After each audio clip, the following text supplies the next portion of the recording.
this computer. Good evening, everybody. I'm Steve Zurinsky, President of the Society of Host Relations Specialists. I'm glad we have an interested crew here tonight. And we're going to be discussing New Zealand Cinderellas, something that's often discussed and every place I go. I guess that's not quite true. But Stephen Jones and Darry Keegan are going to talk about World War I and World War II Cinderellas, and it should be another fascinating aspect of the New Zealand adventure. And so, with I'm just going to turn it over to the two of them. Stephen, you want to take it away? Okay. Okay. I have to qualify my collection. I don't have a huge amount of this material, but I'm fortunate that I was able to scan all of Alan Craig's collection. So I was up there for 3 days, and we scanned 1,700 pages from Alan's collections. And this is, as you can see down the bottom there, an invited display by Alan. So Alan, one of the things he loved doing was drawing a black border around everything he mounted, and he also liked collecting go-withs, as he would call them, more ephemera relating to what he was collecting. So basically, these are the sheets that he's written up. Some of them have got a little bit of extra information on, some of them not so much. Some of them is just the one label on there. But anyone that knows Alan would know that he is able to acquire some very unusual material. It just seemed like he was a magnet for it. So I'll just go through the pages. Darryl's got considerably more knowledge on the subject than I have, and so he'll chip in. You might hear me bussing. Yeah, whenever he can expand on something that I lack the knowledge of. Oh, shit, why is that not? Oh, there we go. Okay, so these ones I think most people are familiar with. So he's got the outer there that would have been sent out with the label in it. One of the labels tied on a cover from, presumably, I think it might be Sutton, and another piece down there.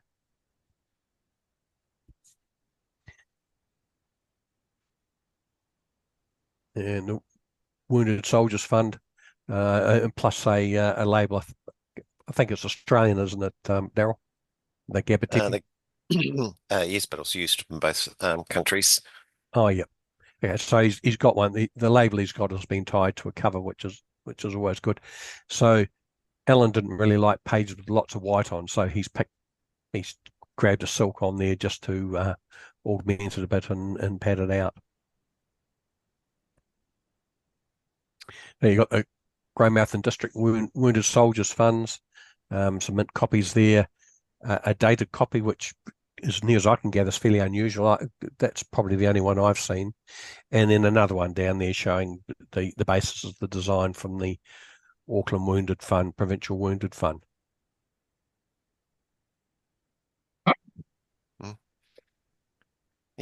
Yeah, just on that note, the Auckland Provincial Wounded Fund actually came out before the Greymouth one.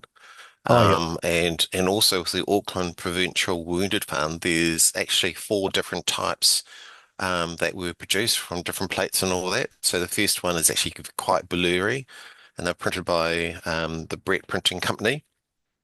Towards the end, when they were producing the Auckland Provincial one, they actually perforated off the words Auckland Provincial, so the label could actually be used more generically across the country, and those are the extremely rare ones to get hold of. Oh, okay. Yeah, I think from memory, I know there's one of the variations has got the head down under the Auckland, and then there's variations in the lines down each side and so forth. So Correct. I think that's probably a whole nother thing to look at. And the Wellington Queen's Carnival one, it's got a nice patriotic cover there from the Queen Carnival contest. And just to kind of, I've been thinking lately, and my observation is this for the period, the first couple of decades in last century were church fetes and fairs and all those sorts of things were very, very popular for raising funds. And to me, that's, I think, is a contributing factor to the amount of labels and so forth that was going on. It was the early 20th century's version of GoFundMe. Yeah. Um, Anyone that's a member of the Christchurch Society, in the latest newsletter, there's an article in here by Graham Robertson on fate and carnival post offices. And so he did a random sample of 2 years, 1901, I think, and 1908, and using papers past. And he found that there was 20 held that mentioned a post office facility available at the fair. So that would vary possibly from maybe just postcards being sold there with some sort of marking on there, not necessarily a postmark, but something to do with the fair, and you would either take it away or you give it to them. They might have a stamp there and they put it in a box and take it away, and it'll be processed just through the nearest post office, right through to having their own postal facilities there. So I think there's still quite a bit of research to be done during this first 20-year period.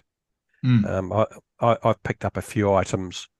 I did a bit for the Kiwi a while ago. It was from a Methodist church, and whether they were souvenirs that were sold at the various fetes that they had to raise funds, or even just a giveaway just to encourage people to, kids to come to church, I'm not sure.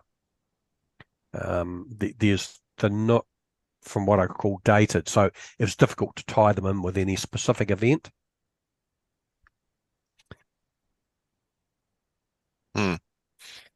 Just on one note with those Queen Carnivals, it's most probably worthwhile to mention the Queen of the Carnival uh, was actually the person who raised the most funds. And quite often and during this period, New Zealand had a population around 1 million people.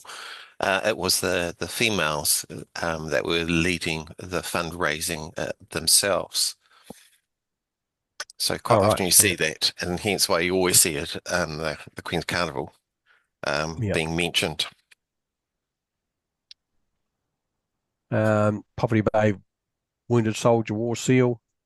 People will be fit. It's a relatively readily available one. So he's got a block of 4 and a mint single there, and he's identified what he believes may be possibly a few different printings of them.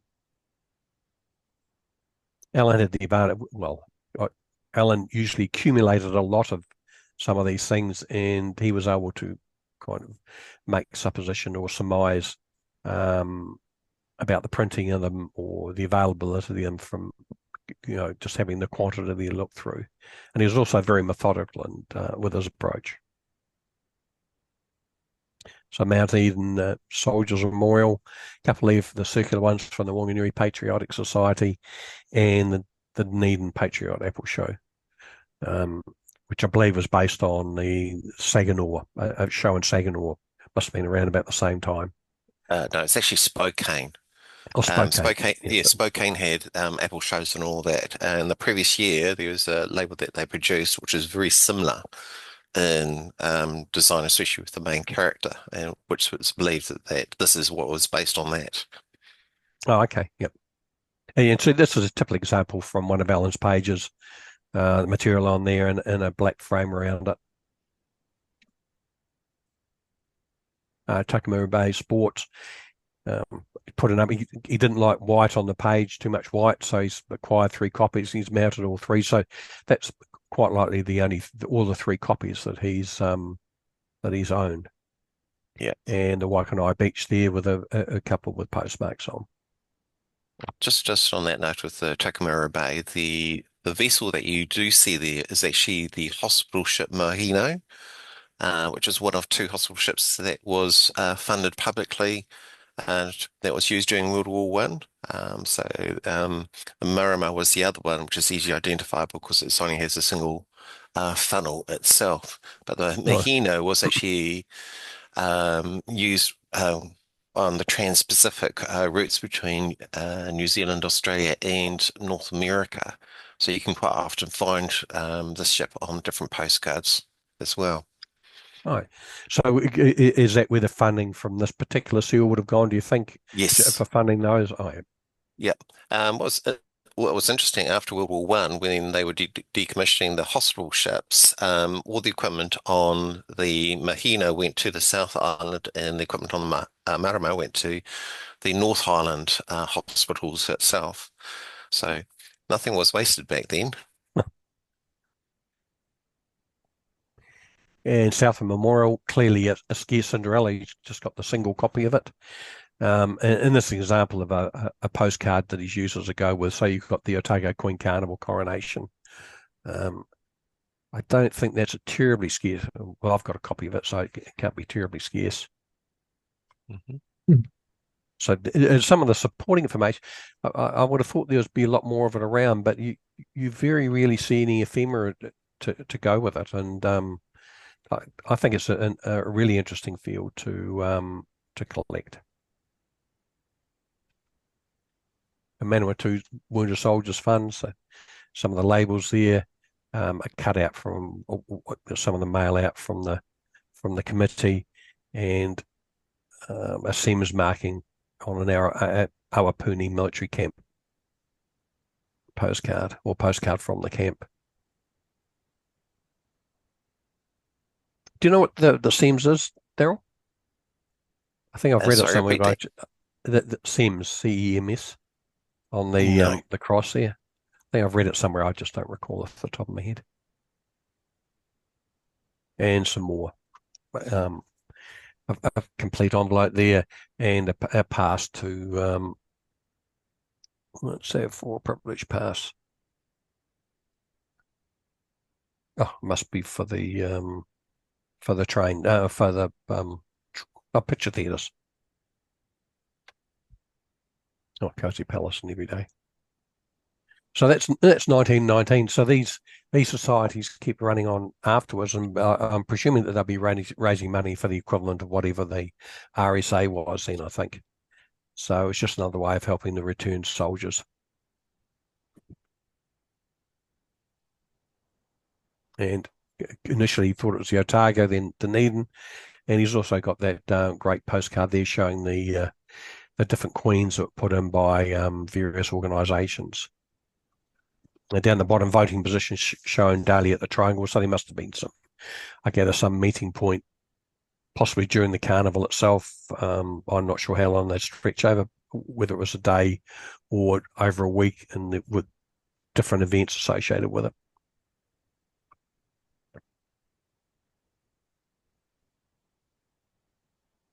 And the Bortha label, a picture of Louis Bortha there.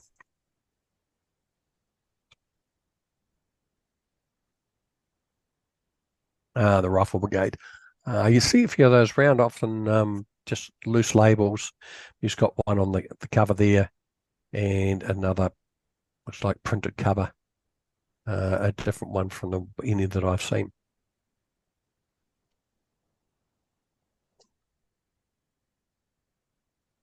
Oh, the patriotic apple show used on the back of a cover from the Department of Agriculture.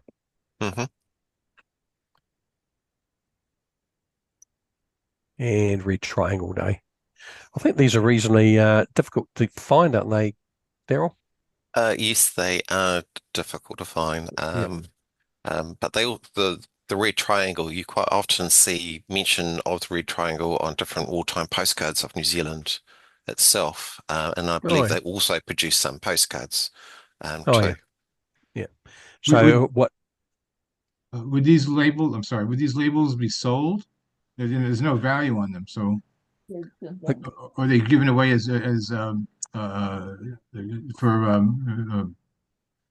I don't know, for display purposes? I mean, for advertising, I would imagine promotion. That they would all be that you'd make a donation and you get so many labels to stick on your mail just to kind of promote it.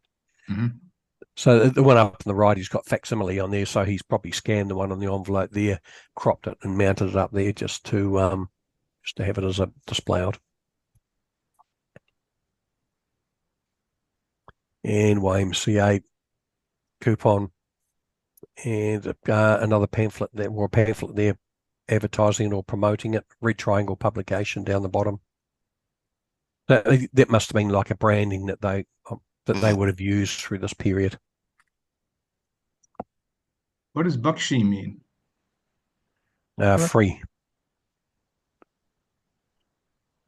Actually, we just commenting earlier. It's probably a word that a lot of people nowadays wouldn't know.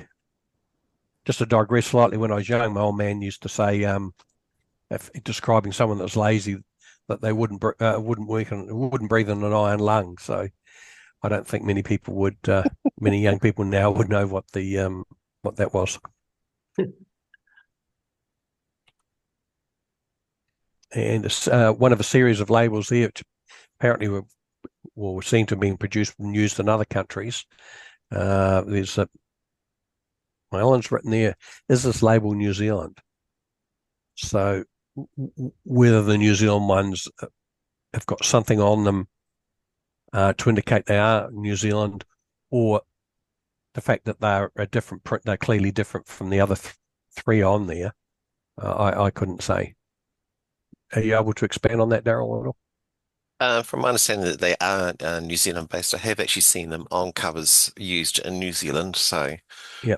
But it's quite often during this period of time that patriotic labels used in the UK were also used throughout the empire, either identical or with some slight modifications. And in this case here, with the Navy SEALs, you tend to get the country name also being included as part of the label itself. Yeah, he's got facsimile on there, so he might be on the next page. It might be on the back of. See, it's so he's cropped the one off the front of an envelope or off the postcard there. So I would guess when he's written a comment on there, that may have been a comment from when he created that page earlier. No, yeah. Screen capture? No. I'll see. Yeah, maybe. I don't know. I want to screen capture much of this. The rule will be making these available, but what we're intending to do is publish chunks of the collection as reference volumes. So ultimately, it will be available in some form. The Belgium or Auckland Electric Tramways, which I think is similar to the Belgian ones coming up. Yeah, the Belgian one preceded this one. And so there you've got the Belgian Relief Fund. It must have been a fairly popular fundraising thing, because the cards aren't scarce at all. Well, I don't think they're terribly scarce. Well, there was actually a fundraising event of the schools for raising of funds for the Belgian relief in the early period itself. Oh, was it? Oh, okay. So I can't remember the sum, but it was actually quite significant. And so hence the postcard that you see at the top, which actually was used in Belgium, had the reverse printed with the information that you see there on the right, and handed out to the children in schools as thanks.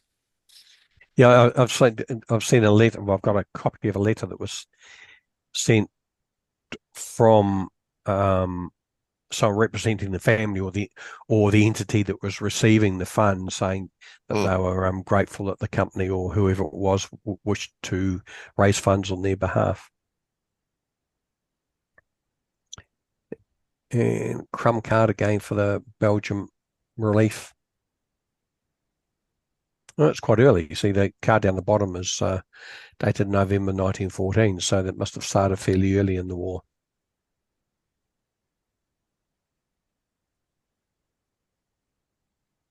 Yeah, French Wounded Soldiers Fund. Would they produce different ones for different countries that were similar to that, Darryl?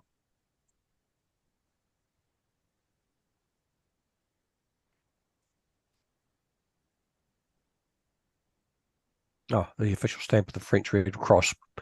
I think you can expand on that, can't you, Darryl? Yes. The label on the center left, midway down, is the French label. That was the original. Then Delandre, who was basically a bit of a rogue, plagiarized the label and produced his own ones. And actually, one below is at the very bottom is actually another variation of that. But then to plagiarize the plagiarizer, the New Zealand Red Cross then plagiarized Delandre's and put the message on the back indicating that this is an authentic label for the raising of funds, which I find actually quite amusing.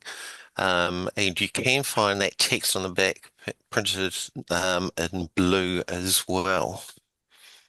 Oh yeah, yeah. It looks like that one down the bottom right for fielding. My guess is it would have been you'll be given out and you pin it onto your lapel because it's got quite a large margin up the top. Mm-hmm. Red Cross, British Red Cross Society. That's probably all the values, and I've seen this would be the best holding that I've seen. I think I might have a sixpenny one or something like that, but and so you've got identified imperf, roulette, and perfrit. So whether that was 3 different printings or I couldn't expand. And I'd say that some of these things, there's so little material around, it's really difficult to determine, what was being issued and whether they are different printings or not.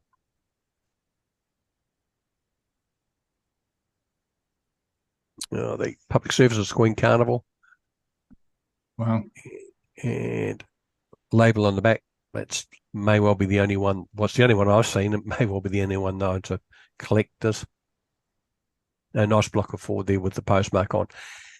It's very unfortunate.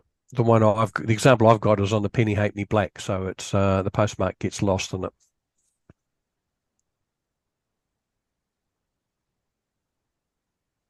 Russian Day.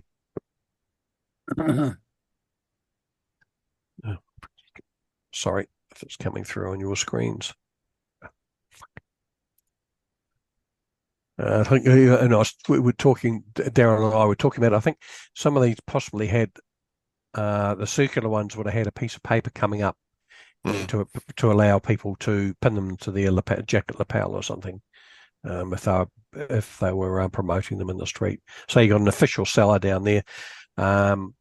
Presumably he'll be wearing that, and just fundraising around busy areas for try and raise money. Yeah, that was actually a one-day event that was held on Queen Street in Auckland, and if I remember correctly, they raised around £2,000, and that just that one event. Yeah, that's a lot of money. Yeah, plus the cancellation there. So that my guess is they didn't have a post office there, but they would have been selling postcards with that little promotional circular cancel on there. Yeah, that circular label was also printed on the envelope as well. And so you've got the frank in the centre top right, which actually gave it the right to be used through the post office. So as long as it was clearly demonstrated that the raising of funds was for the war effort, the New Zealand Post then allowed it to be transmitted. Oh, okay. So it acted as like a free franking mark, Correct. Effectively. Yeah. Right. Yep. And the start of New Zealand Delandre labels. Again, I think Darryl can expand on this a little bit more. Yeah. Yes, HMS New Zealand. A very interesting warship. She was a gift from New Zealand to Britain, and we nearly built another one and sent it over. But fortunately, the Governor General said, well, you're in a recession. It was not a good idea to gift another warship. Australia was about to do the same, but no, they kept their warship. The HMS New Zealand was actually considered a lucky warship in that when she went into battle, she was only hit once and always came off quite well with any battle that she was involved in, including the Dogger Bank area and the Heligalo ones, as she was also known. What's quite interesting as part of like the FEMA side, a medal was actually issued and given to all the seamen on that vessel at the end, showing the battles that she was involved in as well. Hmm. Yes. Another page with a few of the other labels that Laundra produced, and fill in the space down there, a suitable postcard. And these ones there, one of the 6 there is related to the Anzacs, and presumably that's 4 different or the 3 different, or 2, beg your pardon, the 2 different varieties there are, plus the availability on yellow, pink, and white paper. Yeah. What's actually quite interesting in this example is you see that Anzac is actually treated like a word with the A capitalized. The person who designed that didn't realize that was actually an acronym in itself. But this is just yeah. So it's quite interesting to see that. But above, on the 2 left-hand side, are actually Russian loan saving stamps that's actually being plagiarized by Delandre. And then the top center looks like a person with a sword. In fact, that's actually a Medusa. And that image was actually used by the Germans and using the Godstrafe England, but Delandre turned around and actually, if you could see the text on it, it's a Godstrafe Deutschland itself. So it's a good play and reversal on that example. But I think these labels, you can see there was presumably 3 different printings, or certainly there was sufficient printed that require 3 different lots of paper. But that label was quite scarce, and it just shows the attrition rate of this material. No wonder Alan's only got 1 or maybe 2 examples of some of these scarce labels. There'd be so few of them around. And just to digress slightly, I know he picked up some George Court, quite colourful George Court labels, similar size to the Wellington Queen Carnival earlier on, and they've been stuck in the back of a kids album. So I guess the child who got them was told that they're not stamps, but couldn't bear to part with them because they were gummed, sticky, and perforated, gummed, colourful, and perforated. So he put them in the back of his book. Imagine that's how a lot of this material survives. British Red Cross Society, I see they mention New Zealand on them, and the World War I Wounded Soldiers Fund. So the top ones are certainly an British label, and the bottom ones were probably English labels that were sent to the Red Cross around the world for local use, to assist them with fundraising.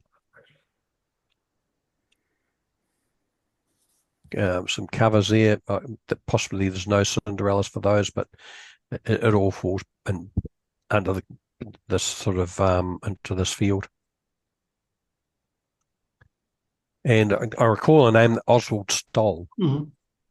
I've forgotten. I couldn't remember it a while ago. So my understanding is that it's a UK label, but they're certainly well distributed around New Zealand, and to the degree that copies are still quite common.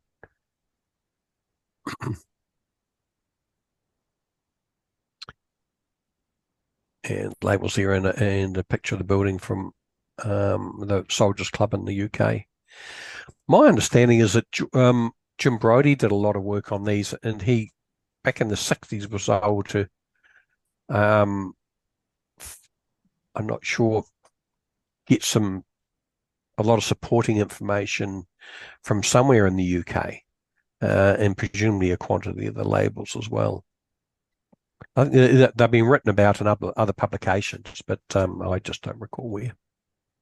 Yeah, they also were sold in booklets as well that you could get, which is quite nice actually seeing, and actually had the advertisements inside the booklets. I think it was Pierce Soaps was one of the advertisers in the booklets for those labels. Now, isn't it? Yeah, well, I've never seen any of these things at all. I don't know much about them. Okay. I mean, You don't roll up to a dealer and have a choice of a number of them. But They seem to be quite well collected. Yeah, I wouldn't call them scarce at all. It's one of the more common, if not the most common, First World War Cinderella related. They must have just you see on the preceding sheet that they had that's a chunk of a sheet. I don't know, it probably says on there how many. And the sheets were printed in 2 panes because I've got a block of 10 with a gutter between the second and third column of stamps. So they might have had 2 different forms for the sheets, a booklet style and a sheet style.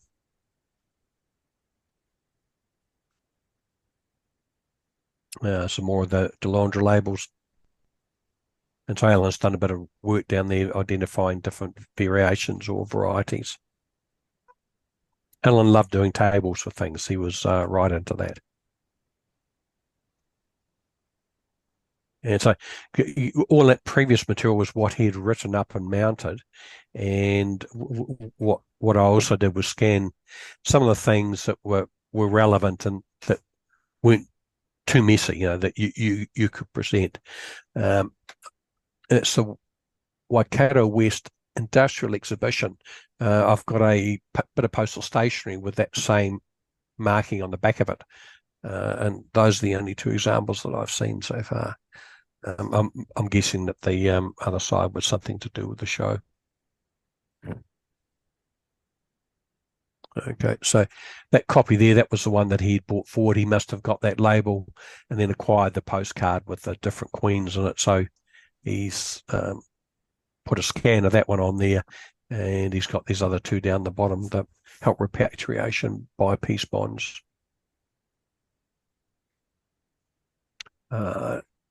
Another one of the Red Cross ones.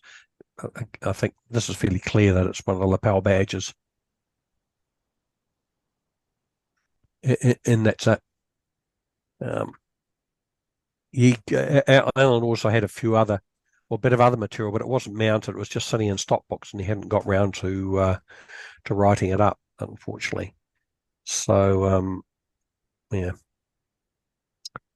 If there's any questions or anything like that, I'm not sure if I'll be able to help you. Darryl may be able to expand on some of the items that we've seen there.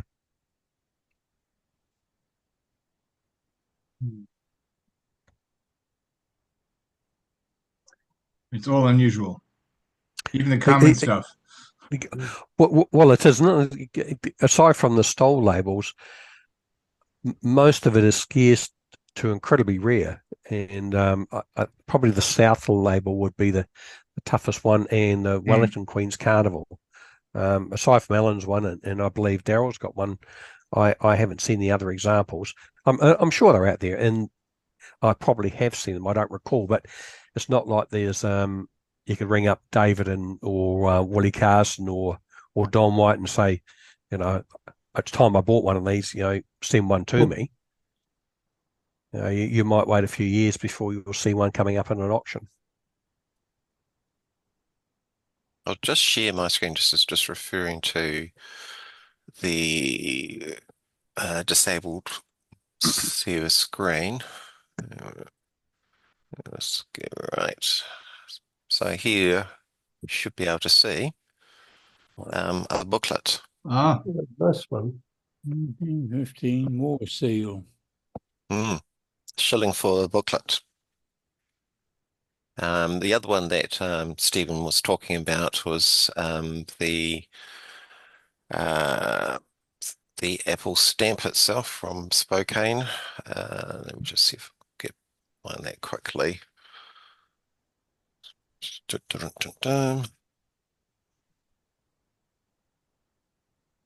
Actually, in fact, what I'll just do here.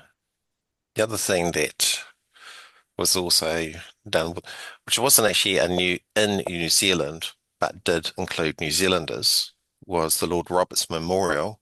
It was Corporal Bassett, who was a Victoria Cross winner. And the other one that also included New Zealand was the Premier of New Zealand. So these are different labels that were used itself. talking about the Russian Day stamp. Yep, £1,200 that were raised during that period.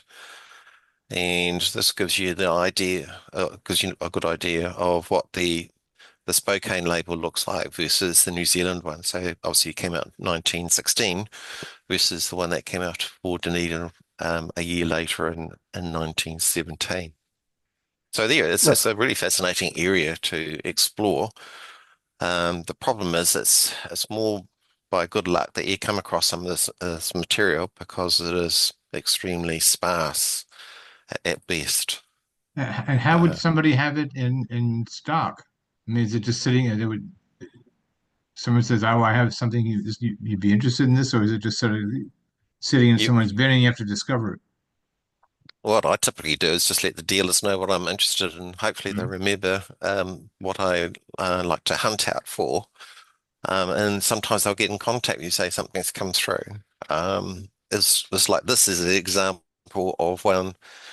This is the only known copy I know of. Again, relates to the Navy League. But what is quite nice, it also mentions where they were based, which was the Dilworth building. So this is Auckland, and you've got the post office here, and this building in the central here is the Dilworth building, which still stands today. That's an incredibly rare label. Have you seen one before, have you? No, only in your presentation. My name's Tony. I'm dialing in from the UK, Yep. and you kindly sent me a copy of Oh, your presentation about a year ago. yes, that's right. I've never come across that label at all. I mean, all the ones you've shown today from Alan's collection, the only one I haven't got is the Wellington Carnival Queen label. But that one there, I've never ever seen it come up for sale at all. Mm. Yeah, it just really shows the total scarcity of this items itself. Mm. But it wasn't just New Zealand that actually also had labels and with the Delandres. I'll just jump to the last page before I start getting in. Delandre also did a similar set of labels for Australia as well. So just as colourful. Oh, they're way better than our ones. I know we had a few Way colour aye. ones, Yeah, but they're there was a way lot more nicer. in Australia. New Zealand was like Yeah. a little country at the end of the world. Yeah. But yes, it's a very interesting area of Delandre itself. So, um, one of the interesting things was he actually produced a album for you to fill in with the labels that he was producing, including a catalogue of and the value of the labels, and he purposely printed some to be in short supply. But you'll never ever fill the album because he never produced the stamps for all the positions in the album that he put together itself. Right. Shall I start with the World War II material? So we'll start on here. Okay. Right, from the beginning. Thank you, Stephen. Yes, Okay, thank you. my pleasure. Yeah, it's It really just interesting. Thank you, Stephen. just touching Well on the done. subject of finding these things. It's also where, say, in the Spokane Apple Show, if you're collecting a specific field, like I specialise in New Zealand, there's other things out there that will be related to New Zealand, and that will be one of them. But it's only just by pure luck that you come across them. Yes, that's all right. Oops. Get rid of some of this. Give me a moment.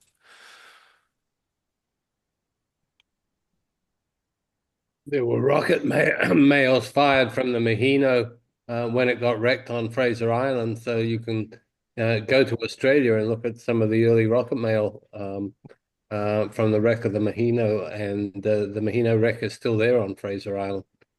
Mm. Right. Yep. Because the reason why she got wrecked on Fraser Island was she was actually was decommissioned and was being towed up to Japan, and they took off the propellers and all that. That's right. But got caught in a cyclone, and the cable she was being towed and got broke, and she got stranded on Fraser Island. Yep, exactly right. Right, so can everyone can see my screen? Okay. Yep. Yes. Okay. So just like the material that we saw in World War One and World War Two, there is actually some interesting material there. And in some cases, it is just impossible to get any information about some of the labels that we'll see further on, mainly because there is the label so generic. There's really no indication of really who produced it itself. So in this example here, we're looking at the Help Your Territorials or your home defense system itself. So the territorials was like a voluntary system for men to join the Navy, Army itself, and also known as the Home Guard. And the motorcycle that the person is actually riding is believed to be an Indian motorcycle. So just touching on that, if you like motorcycles and movies, there's a really good movie called The World's Fastest Indian, which is based on a true story of a New Zealander called Burt Munro, who lived in Invercargill down south, who modified his Indian so that he took it to the Bonneville salt plains and set a number of world speed records. So yes, right, let's move on. Daryl, can your screen show the whole current slide? Let me just see, just a moment. What portion aren't you seeing? I'm seeing the current slide plus a small version of the next slide. Ah, It would be nice to see the whole of the sorry, current because it's bigger on the screen. that's interesting. Hold on, let me just change my share. It's not the screen it should be sharing. Yeah, I'm getting a similar image as well with. Yeah, just give me a moment. You should be seeing.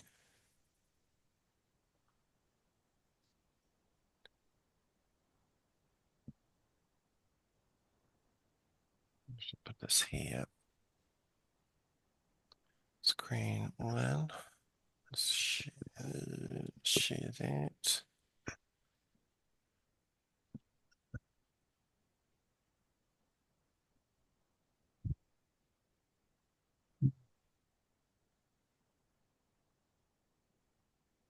Right, is that better? No, same. Oh, Zoom is picking up just my laptop. Okay. What I might have to do is do it differently. Give me a moment.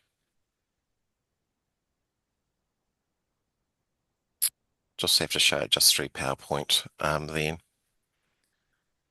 Not ideal, but that's just the way it is. Okay. Okay, is that better for everybody? No, we're still seeing your emails and whatever.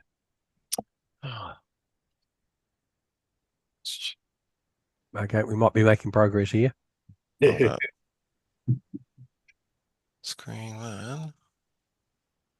No, because I've got a laptop and I've got two screens off the laptop.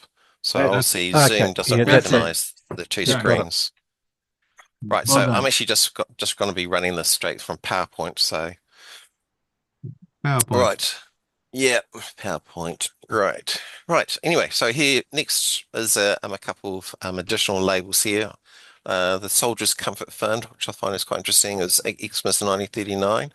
So obviously we was just in the beginning of World War II. I've never seen another one of those items, and well as we got a label onto the right. Although it was interesting to read out saying that it was believed that it was produced in the US, and whether it was used in New Zealand is another question. Alan Jackson actually put out some very interesting information about the World War I and II labels and all that. So this is where I've sourced the majority of my details from. Right. Right, the Navy League in Auckland branch. Yeah, so as it says here, instituted in 1895, and they also had institutes all around the British Empire, including Auckland and Wellington. So it's quite nice to see one that is actually specific to the Auckland branch itself.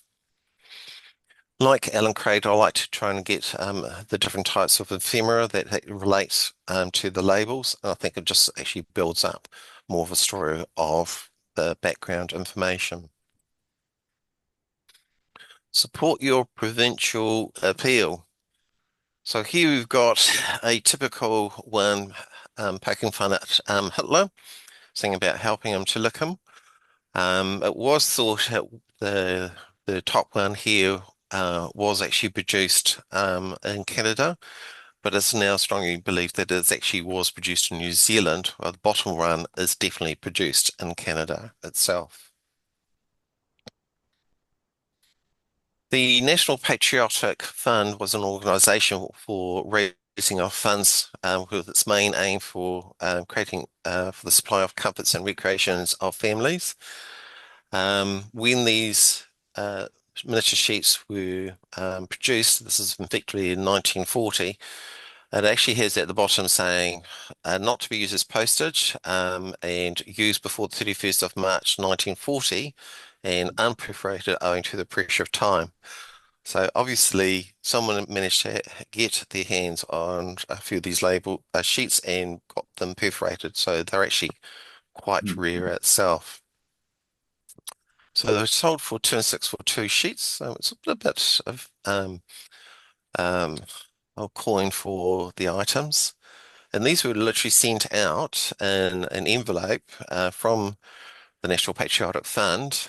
And it's, as you see there, it says the personal message from the Governor General and includes this return envelope, and it also has an order form so the people could actually then order the number of sheets.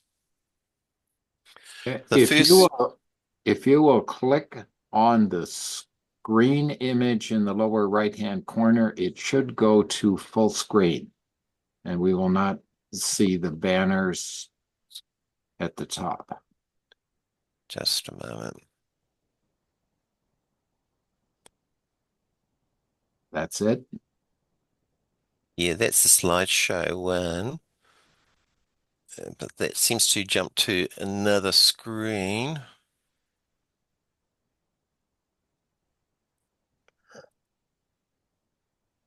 No, it's going because I've got 2 screens hanging off my laptop, so this won't play ball with these settings. Let me just try one other thing. Fortunately, that's not going to be the case. Unfortunately, we'll just have to actually work with this. The sheets that were actually produced typically were black and blue. I've lost completely. I've just got a black screen now, Darryl. Oh, have you? Yeah.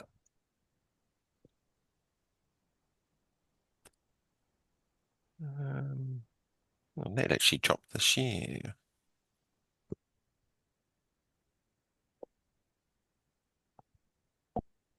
What's that doing?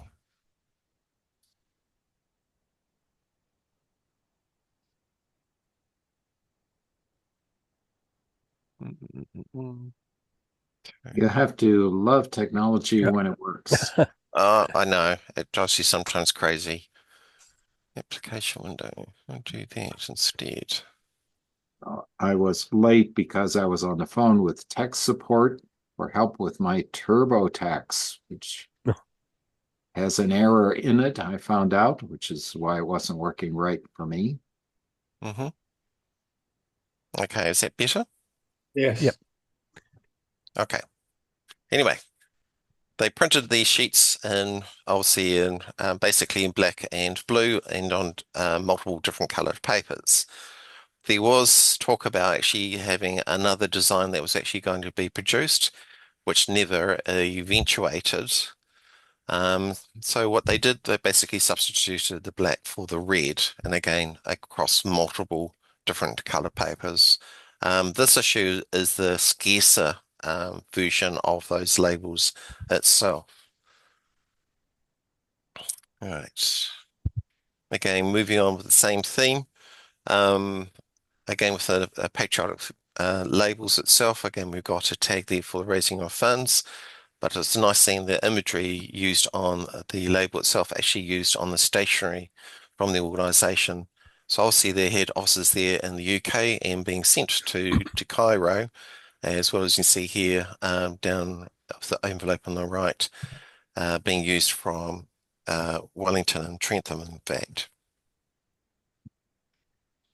It's not very often you get a crossover of two different Cinderellas in the period. So in 1940, it was actually the centennial year of New Zealand, and New Zealand held a major expo in Wellington.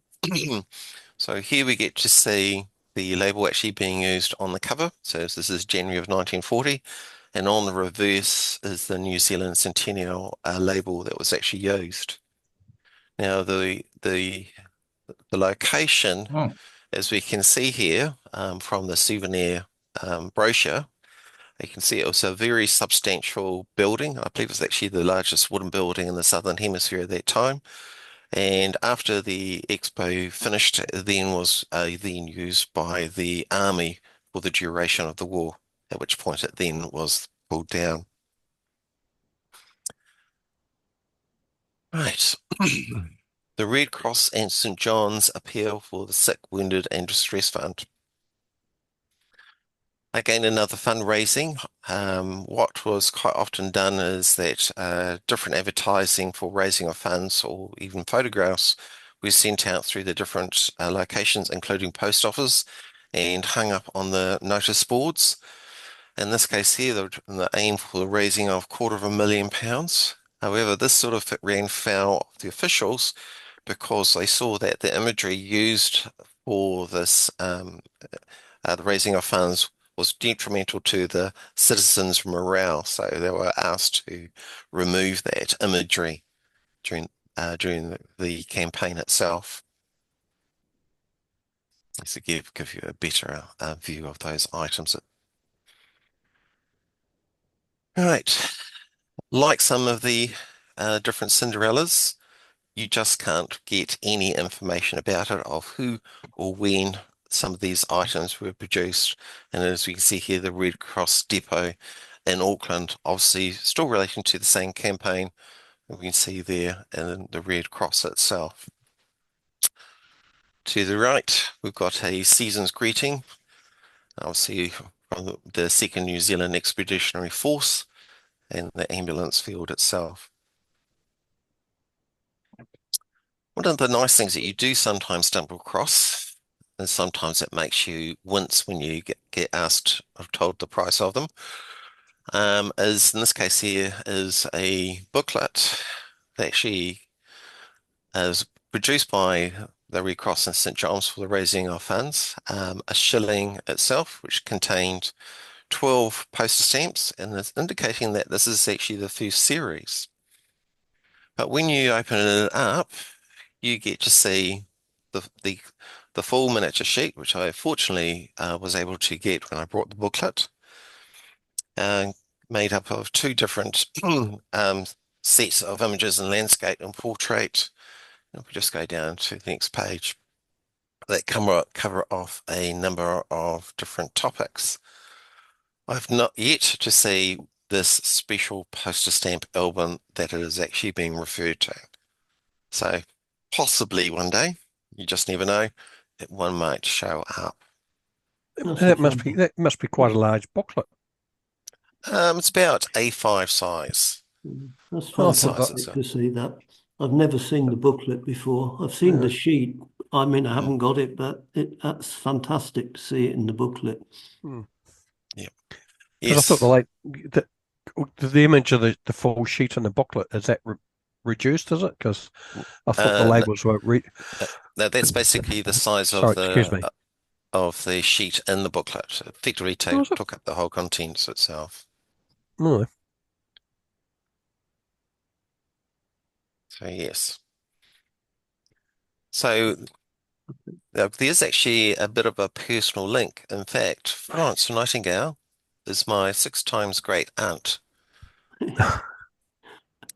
So when our family was starting to do some ancestry work and all that, we made the connection with Florence Nightingale, and she was obviously she was involved during the Crimea War and effectively revolutionized nursing practices itself. And she was very good friends with William Herbert, who was Earl of Pembroke, which they communicated. And William Herbert is actually directly related to him by my father's side. So it was quite amusing to see how two different branches of your family tree connected in the past. Bottom right is actually a good example there of the Mahino ship itself. Just like any other societies, they produce a different range of, postal stationery that they did actually use, relating how they were working together. And I particularly quite like this one here, indicating that this is actually for war purposes itself. Oops, that shouldn't have been there. The Waikato Winter Show in Hamilton. We got a nice V label there itself, showing with Winston Churchill. That actually came in two sizes. The one I'm showing here is actually the small size. The large side is about twice the size of that one on the left. And to the right, we've actually got the label there showing a New Zealand at arms with his rifle. And nicely pointing to is where the show was actually being held in the Waikato. There were other variations of the V for Victory. Yes, trying to get them on cover, especially tied like this, is for me is a real bonus. It sort of like brings everything together, and especially you've got a nice clear postmark here in 1941 as well. Moving on, we've got a few different ones here. So General Freyberg is probably the most prominent New Zealand general during World War II. He commanded the North Africa expedition itself, and we can see the label there. To the right, we've got a V made up of the Danish flags, and this is from the New Zealand Danish Association itself, and it's based on the equivalent one from Denmark. As I mentioned earlier on, some labels are so generic, there's effectively no way of actually knowing exactly when these items were used or who actually produced them. So this V for Victory is a good example of that. Careless talk propaganda. Different postcards and and flyers were actually produced. And I find these quite amusing. Which leads us to the Careless Talk propaganda, which were produced by Fugosi, or Cyril Kenneth Bird, was his full name. And he produced a number of the posters in the UK that were actually used. And as we can see in the background, we've got Hitler as the wallpaper. Obviously in the underground, Hitler and Mussolini. I think it's Mussolini. I could be wrong there. And as well as those ones there. I believe there's only 4 in this set, but you just never know. There could be more itself. Again, trying to get them used is always the aim. These are actually on the back of different envelopes that were used from Wellington and Masterton and further afield itself. So it's actually good to see them in that usage. Right. Oops, that's supposed to be a hidden one. Patriotic propaganda. This was actually from Napier itself. The designer was Edgar Maylett itself, and he was a freelancer. But this is a case of where there's so much information packed onto the label, you really need to zoom in to actually get appreciation of what information is on there. So these are zoomed in of the first 2 labels itself, and it talks about what the colours of the Union Jack stand for, and it says red for sacrifice, white for purity, and blue for loyalty. And obviously we've got one here that also thanks the states for their aid during that time. So the Towards the second half of the Second World War, US soldiers and Marines were based in New Zealand, mainly for rest and recreation before they were actually sent out to the front. Of the second two, we've got here From Defeat to Victory, and again, Greetings from the Forces. Based on the way it's rouletted, I suspect that this fourth label is actually the first in the series because it's actually offset as such, and will actually make more sense when you view it as such. It will always be in England, as you know, the famous Vera Lynn song, and based on that song, there were actually a number of labels that were actually produced. Here, what we get to see here is a patriotic cover.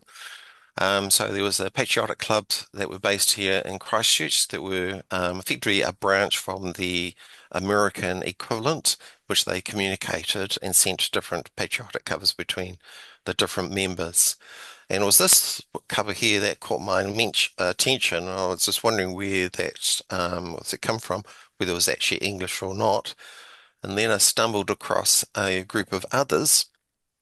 And fortunately, it was the Union Jack, which is actually been date stamped here in Auckland, which actually is a nice proving item that they were used here in New Zealand itself.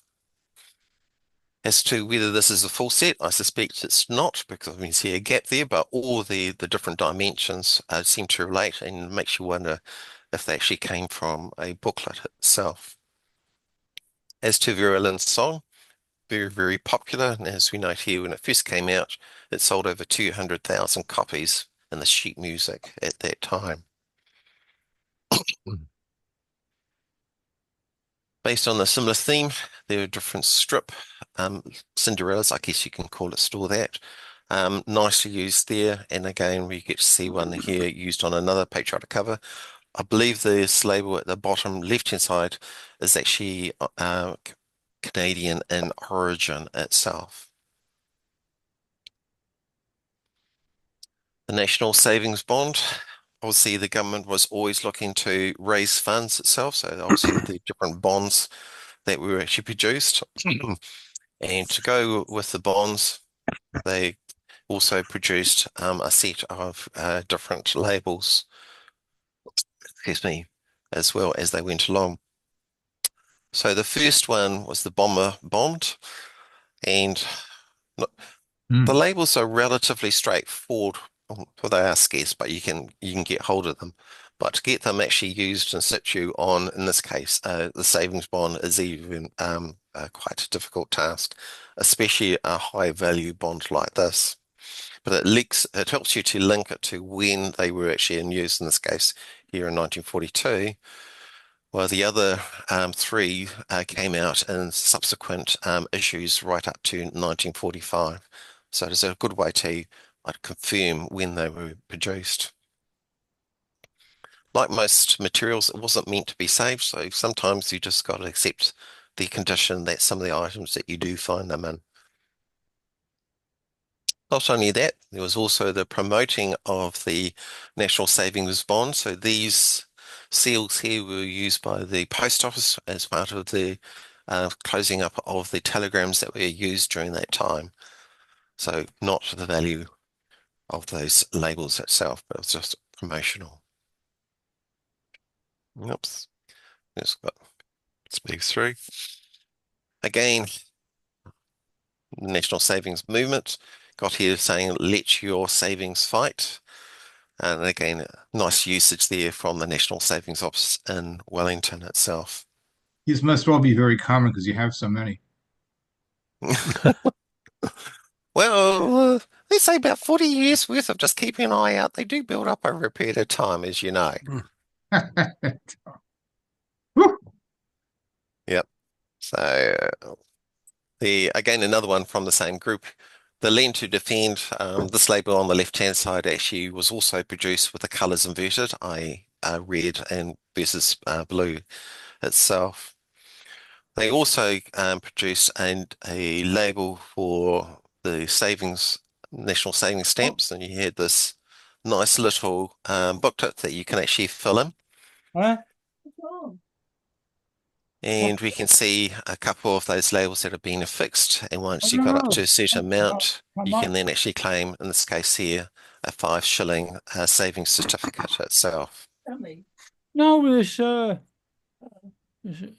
things on the screen. You've got a question, have you?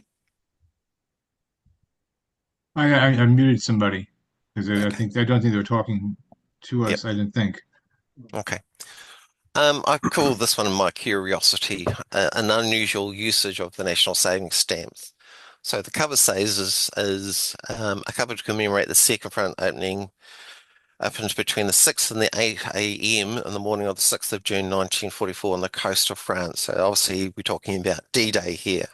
So I would suspect that when this happened, it was actually all over the radio at the time, and when it did occur, the person thought of taking advantage of that, and within 12 hours, he manufactured obviously some covers, including a nicely attached national savings stamps, and it was actually in the post by noon on the 7th itself.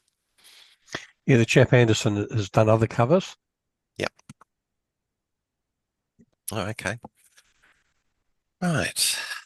Next, again, during war years, it's all about economy and reducing waste and making the most of it. And they produced a series of different, we called envelope or economy savers seals here. So different companies actually produce their own different labels. I just find them quite a fascinating thing to be used. Not only were they used for the reusing of envelopes, but in some cases, simply the bill was sent out and folded, and the envelope seals were used to close up, and they could actually be sent through the mail as such. Hmm.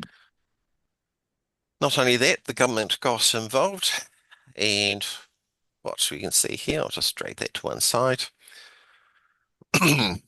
So obviously this is an unused one here, the war economy. So enclosed was a slip here. So once the envelope was opened, they could actually use the seal here to reuse the envelope and for it to be readdressed. Oops.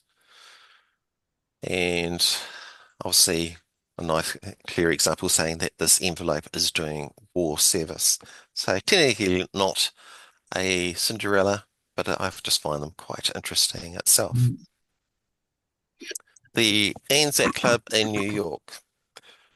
These were produced in the US to promote the club. They were produced in different formats, including a strip format, as we do see there. I believe it is still operating today in the same location, 106 West 56th Street, and they still hold Anzac services every 25th of April each year as well. And that sort of leads me on to my final one, my presentation. I've got a postcard here for to be sent back home, as well as a Middle East Christmas card to also be sent off as well. And this one is actually illustrated by Peter McIntyre, which is probably New Zealand's most famous war artist itself. So there we go. Any questions? No. Wow. No, very enjoyable. Thank you. Delightful. There's so many things that I haven't seen before. Sometimes some things Great just jump presentation, out and you thank just you. got to take the opportunity and just grab them. Yeah. No, very enjoyable. Both Daryl and Stephen. Thank you very much. You're welcome. Yeah, my pleasure. Look forward to the book.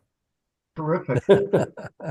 Terrific. So, are you guys going to make the presentations available so we can have a look through them again, or? Oh, I will. This has been recorded and it'll be on YouTube. Right, I don't know okay. I don't know if it'll be today or it'll be tomorrow Okay. or so. And I'll send a note around to everybody, Sure. so they can find it. Although you should be able to, because the way I'll identify it, it'll be talking about New Zealand Cinderellas, and I'll put the author's name, so you should be able to search on YouTube and just find it. Yeah. I mean, but I'm also, but I will do it that way. Anyway, I've got a pretty comprehensive collection of First and Second World War labels, New Zealand. A few that I haven't actually seen presented today. I'm more than happy to scan some images and send them to you two guys, just out of interest, so you can have a look at them if you like. Sure. That'd be great. I'd appreciate that. Yeah, like the Sunny Napier one, I've got an entire sheet of those, so you can actually see the positioning in things. Yes. And Yes, if I'm yes. more than happy to do that. If you could, that would be great. Thank you. Sorry, excuse me. I'll be fairly candid here. The Royal's intending to publish quite a bit of Alan's collections, essentially to raise funds for the society. So Alan's First World War and Second World War Cinderellas will be in it, plus his incredible collection of just Cinderellas in general, and also stamp dealer mail. So at some point this year we'll be putting that out. I've just got to work out the best way to kind of group it all, because he had quite big collections of some things. There'd be some of the material, while it's interesting, probably doesn't have the huge general interest. Yeah, I've corresponded with Alan up to the time of his passing,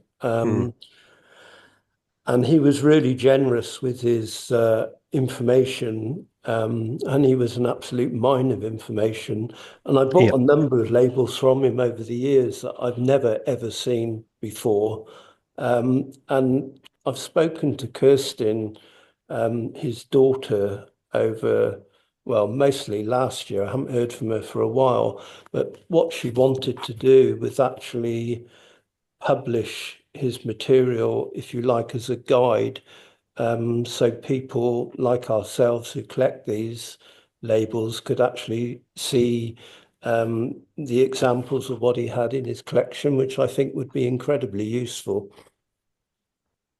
Well, that's the undertaking that I've given on behalf of the Royal Philatelic Society in New Zealand.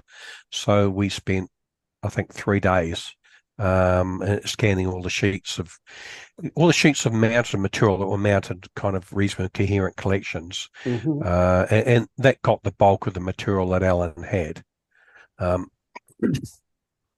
So yeah, that'd be great to see, because I mean, the reference guide for myself, and I mean, it's pretty difficult being isolated over in the UK to actually collect New Zealand Cinderella labels, but my reference guide is the good old Heslop, 2002 catalogue, which is great. I mean, it's not entirely accurate. And Alan and I shared a number of conversations about it, but there are a lot of things in there. I don't know what they look like. I've never seen examples of a number of the labels in that catalogue, and I don't know anyone who's got them. So it'd be great if you turn up something like that from Alan's collection. It'd be fantastic.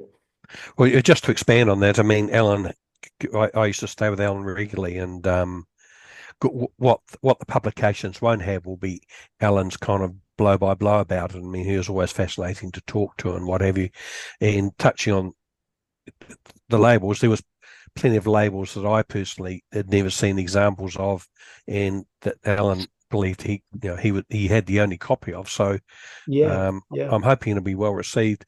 And just on a personal note, it was actually a year ago that Alan passed today. And they're very sad. I mean, he was a phenomenal person. He's so generous with his knowledge. He was fantastic. Yes, unfortunately, I think some people use that. It was a one-way street, and it wasn't running back in Alan's direction quite often, unfortunately. I did actually unearth a couple of labels to send his way, which was really nice that he hadn't seen before. So, you would have made his day. Well done. Yeah. But you two guys, if you could send me your emails. I mean, Stephen kindly copied me in on the meeting. I'll take care of all that. Don't worry about it. Yep. Brilliant. I can send you some of the stuff I've got. I got a different Russian Day label that I haven't seen before as well, a sort of cream, black and red one. But you know, it's nice to sort of share the information about what's out there, really. Well, absolutely. And with Alan's collection, as you probably know, he's done a lot of original research that he's written up on some of the pages. Some of them are a bit more sparse than I would like, but I'd say that's because he couldn't find out much about it.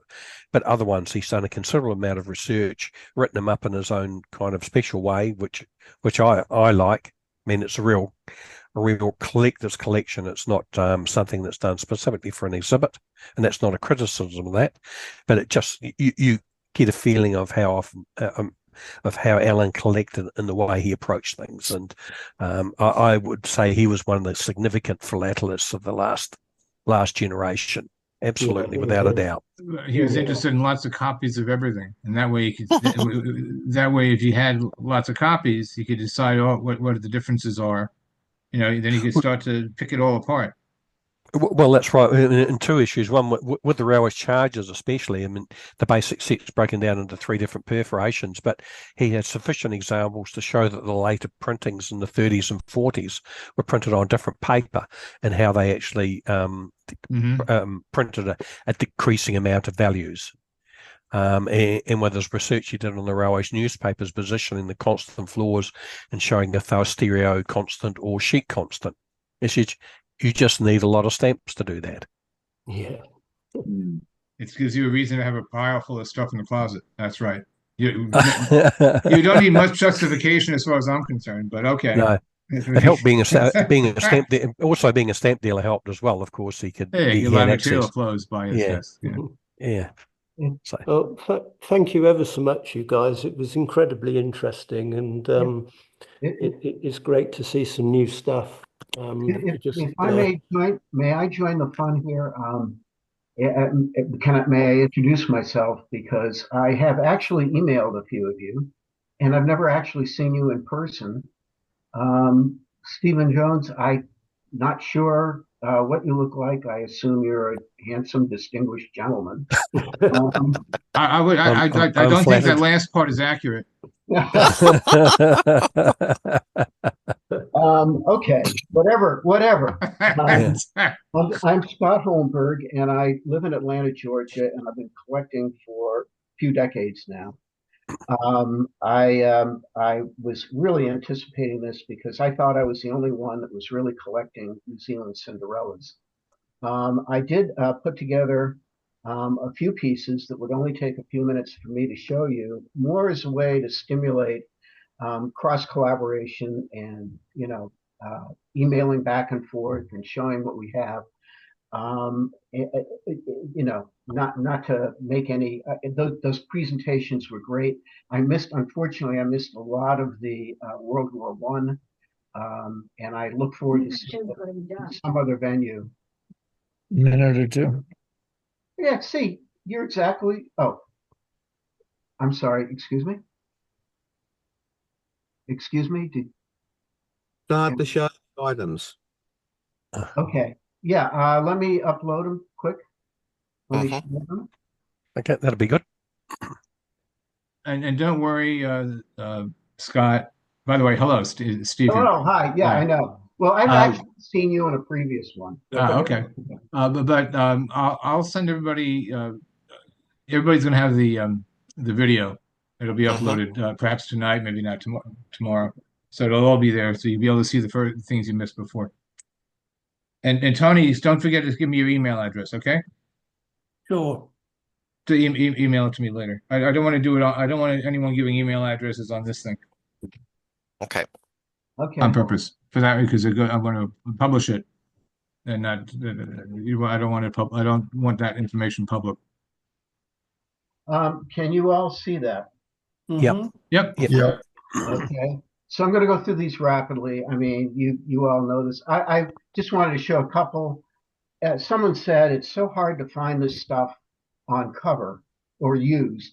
And I just wanted to show you a few items, not all of them, from my collection that I thought you might be interested in. This is obviously sent in 1915 from Auckland to Christchurch. And here's again, I may have missed this. There are a few varieties of this particular Cinderella. Yes. That's on cover. It's not tied, but some of the varieties I have, the one here, excuse me, you'll notice the plane has no nose. And you notice in this variety here, you may have heard this before, the helmet of the soldier imposes on the N and the D. And then this weirdo, I don't know where I got it or how. That's a beauty. Yeah, I mean, yeah. Yeah, that's actually a type 1 because there's four distinct types. The first type was quite blurry Yes, it's blurry. when it was Yes. produced. Yeah, it's blurry. Yeah, it's blurry and misperf, and I'll never part with it. Okay. So, all right. Now, and this was passed by a military censor, obviously, and it went to North Dakota. And if I think mail from New Zealand to Atlanta is rare, believe me, to North Dakota, it's really rare. Anyway, who was living in North Dakota then? No one lives there, do they? There's no one there now. One of the things I do is often look up addressees on my covers, and you'd be surprised all the stuff you learn. I mean, I think we're so focused on the stamps and everything. I think sometimes I've found out some delightful stuff about the addressee. I haven't done it, but I will. Okay, on this, Poverty Bay, Wounded Soldiers, you've seen these, you probably presented this, but it was nice to see it on cover. Now I get into something in World War II, and I want to say the reason I'm a collector is because my grandfather, my father, and I have had pen pals in New Zealand stretching over 100 years. And that's the basis of my collection is mail sent from New Zealand to the U.S. Of course, I collect New Zealand stamps. I'm, another, but this was from our good friend Arch Elliott, who managed the Regent Theater, which is, I guess, a national theater in Wellington. He had beautiful handwriting. And my grandfather would collect these and give them to my father, who, of course, then gave them to me.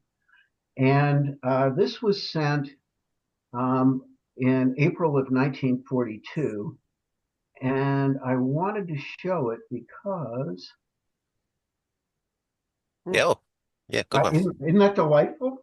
Yeah. And it's even, I mean, they're almost tied because they do have the censor tape and everything, so I guess they're tied. But the Bomber Bombs and the Careless Talk Cost Lives are on this one. And the next one is really one of my favorites of all time. The California Clipper was all set to fly across the Pacific to the United States, as it had for several years, but that flight was canceled because of Pearl Harbor. And you'll notice the cancellation registration for this is December 6th of 1941. So this actually got sent by sea. And it's a kind of historical item. It took about 5 weeks to make it across, whereas if it had been on the Clipper, it would have been more like 5 days. And then another Careless Talk Cost Lives. I love these Cinderellas. And the back stamps show San Francisco, 1941, and then Denver, where my grandfather lived. And that's not 1942. And you're proofing your own stuff. Huh? You're proofing your own stuff. Yeah. Sorry about that, folks. Okay, and then there's this. I wanted to ask, because finally I'm talking with other people who get it. I want to show this find. This I collect New Zealand dependencies as well, and I'm particularly I love covers. You know, I love covers. And this was sent from Newey and to Cleveland Heights, Ohio, in 1939. So it's in between the two. Well, It's It's before just the prior to war. World War II. before the war. Yeah, Just it's prior. before the war. Yeah. And on the back of this is this. Who I've got that. I've have got any of that you? as a label on its own. And I've got some writing up I managed to find. I think it was from the Wellington Library, which actually refers to the petrol tax. I've just got a folder of loads and loads of writing up, which I need to get round to do. But I have actually got a piece from a New Zealand newspaper which refers to that petrol tax, because I've got the label on its own. I've never seen it on a cover before. Wow. But the sort of proof that it was around in New Zealand is this referral from the newspaper I found I think it was in the Wellington Library. But I'm happy to send that to you so you can have a look. Oh, well, thank you, Tony. That would be terrific. The thing, this really threw me because I assumed in this period in New Zealand things would be referred to by you know, pound, shilling, pence, and that you wouldn't refer to a gallon, you'd refer to a liter. And it kind of perplexed me until about 2 weeks ago. I thought, I'm really going to try to find out what this is about. So, yeah, I think, is this the article you were talking about? Yeah, this looks like it. And the matter was discussed last evening when the executive was asked to put into practice a proposal to affix stickers on all envelopes used by them, drawing attention to the amount of petrol tax per gallon paid by motorists. So it was an imperial gallon, and why it was cents. Do you have any idea why it was done, why the tax was in cents? It isn't. It's 10.5 pence. Yeah, so that would have been, we would sort of been in the sterling type Oh, I currency see. back then. 10.5. Oh, I see. 10.5 pence. I'm sorry. All right, never mind. That's right. Never mind. Okay, yeah. But the gallon business threw me, and I thought, well, maybe this is Canada, or maybe No, gallon, I think would be accurate. Yeah, that'd be correct. Those Because are New Zealand imperial. didn't go to metrics The until the 60s. mid-1970s. 70s, yeah. Right. I Okay. know. So, That's the all right. imperial gallon. Anyway, Okay. You want to, before we go? and that's it. I just wanted to share with other. Oh, very good. Thanks for doing that. That was terrific, and I would love to communicate more with Stephen, who I think I've collaborated with you before, and Frederick. I've got tons of, by the way, patriotic covers that are fun to collect too. Okay, anyway, I'm done. I'm out of here. Let me. Thank you, Scott. How do you get out? You can't. You're stuck forever.